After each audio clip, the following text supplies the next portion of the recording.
Thanks, John, and thanks, Bob and Jim, for the opportunity to be here today. This is such a great company that kind of is under the radar for a lot of folks, except for those who remember that they won the Business of the Year from the Chamber of Commerce just a few years ago. But what a great success story!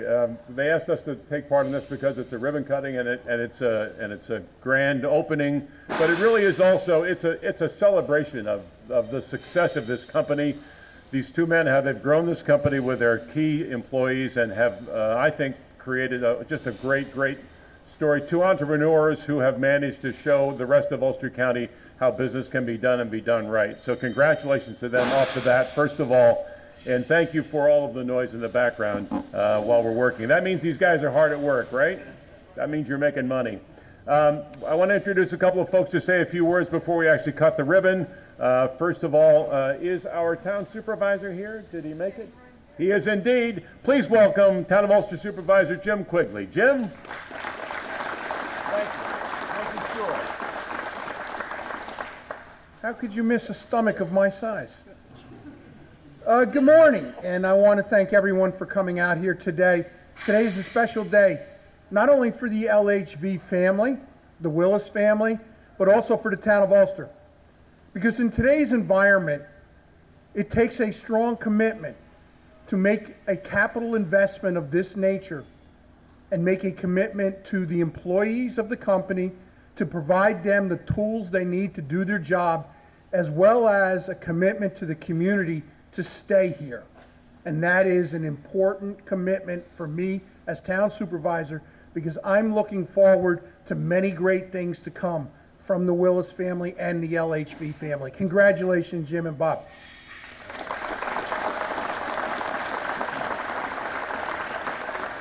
Thanks, Jim. I also want to introduce another member of the town board who has a great relationship also with the family to say a few words, Clayton Van Cleek. Clayton, please come up if you would. It's truly an honor to stand here with you all to celebrate this building. I remember some of those really old pictures of that red auto car. I think sweating out the decision to put 2 new tires on the front of that truck may have been harder than the decision you made to build this building. Somewhere about that, right? Because I think we were talking about $100 back then. But this is just a great thing. My dad and I have had the privilege to have the LHV and Willis family as a customer and friend of ours for a long time. And I do want to tell the story that I've repeated over and over again. LHV Precast is customer number 1 with Van Cleek's Tire. My dad had such a close relationship with them. When we put our new computer system in, he started out with setting up LHV, and it was customer number 1. So thank you very much for doing this building. Thank you for being part of the community. Thank you for being a great customer and a friend. And we wish you God's blessings in your adventure. So thank you to number 1.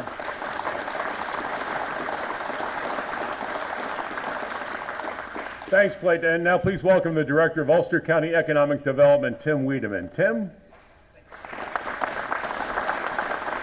Hi, folks. I feel out of place. I'm not wearing a hard hat. I think I'm a violation walking in here, but it's good to be here. I am really new to LHV. I am excited about the work that you guys have been doing, and to see this new facility is incredible. So grateful to be here. Sending regards on behalf of County Executive Pat Ryan, who couldn't be here today. But the work that you all are doing is so important to our local economy, and I look forward to getting to know LHV more.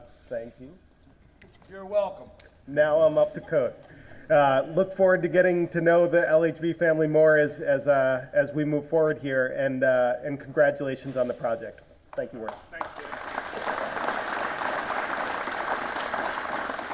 Thanks, Tim. And now welcome the Executive Director of the Northeast Subcontractors Association, Michael Meisenheimer. Michael? Thank you very much. Our organization represents commercial subcontractors, specialty contractors, and material suppliers. I'd like to start out by congratulating LHV on their new facility. They joined our organization, 35 years ago or something like that. Their dad joined. I knew their dad before I knew Bob and Jim. In fact, I saw one of the photographs over here. I think it was around 1986 was the date on it. That's about the time they joined our organization. Jim and Bob had long brown hair back then. That's obviously changed.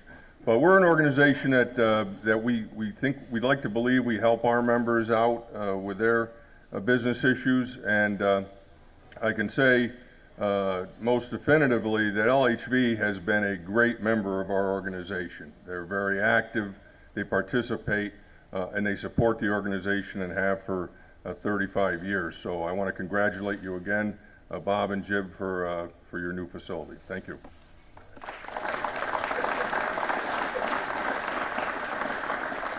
And now, if you would, please welcome a very proud Jim Willis. Jim, please come on up.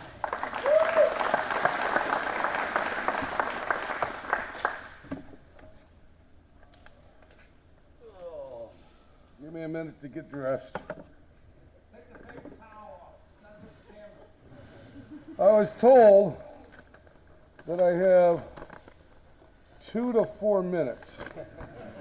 So I have a short list. And I'll try to achieve this in 2 to 4 minutes. I just would like to recognize the people that are really behind the scenes that got us here. 10 years ago, there was a little hiccup in the company, and the smartest thing my brother and I ever did was we put together a board of directors.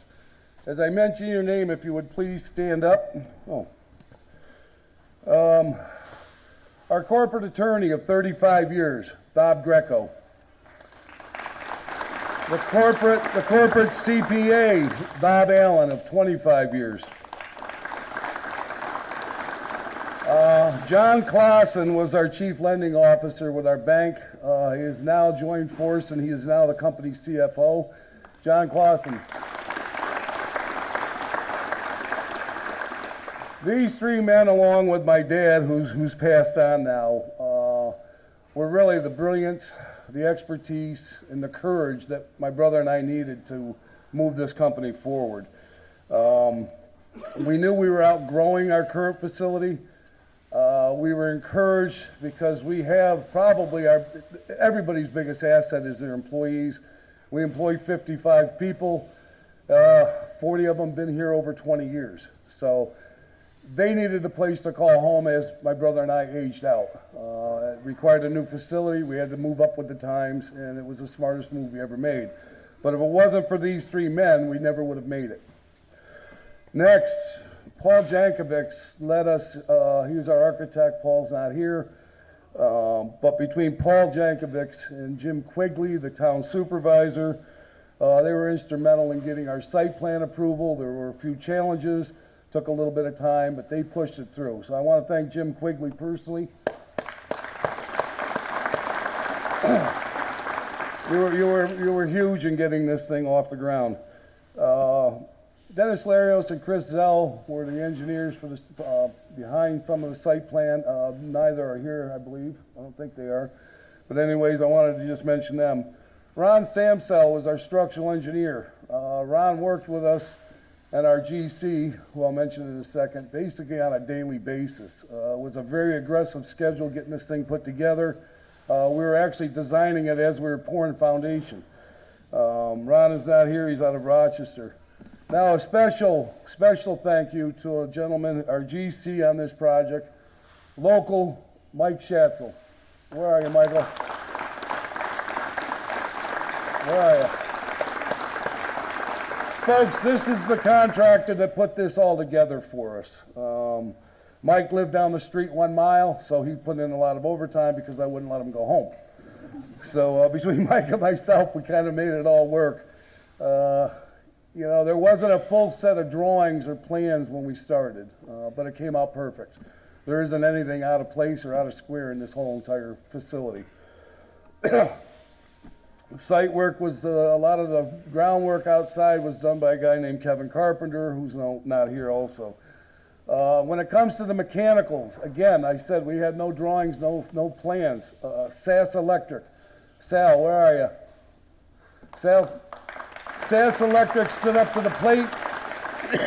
They only raised the price twice on me, but they did a great job.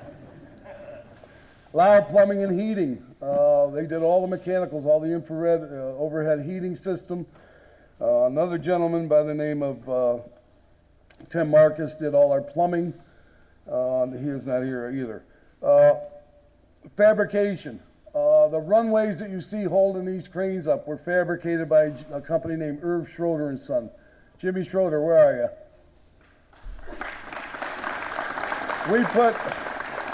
We literally put this whole runway system up. It was 380 bolts, and we had maybe 3 bolts that were a whisker out, which is amazing for something of this size and scope. They're carrying a lot of heavy loads. There was a lot of design that Schroeder and Sons also provided, and it works. It hasn't fallen down. Crane rails, all the overhead cranes, excuse me, were a combination of 2 people. Willis Hamill, please stand. And another gentleman by the name of Mike Hoyt. They built and put these cranes up for us, and they're perfect. So,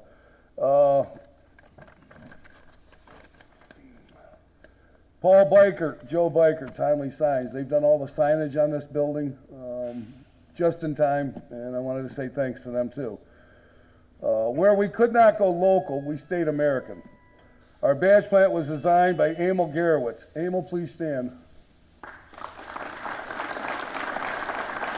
Emil's vice president of concrete plants. The mixer itself was manufactured by Mixer Systems in Pewaukee, Wisconsin. All the silos, conveyors, excuse me, hoppers were all produced either in Pennsylvania or Minnesota. So made in America, 100%, all done by local contracts. So the Clarke-Willis building is named in honor of our Uncle Dick Clarke and my late dad, Dick Willis. They worked together for many years at Lakelands, and in the late 70s, Dad bought out the local satellite plant down here in Kingston, New York. Excuse me, I have a tickle. My brother and I took over in the late 80s, and I just want to thank you all for joining us today. 3, 2, 1. All right. Congratulations.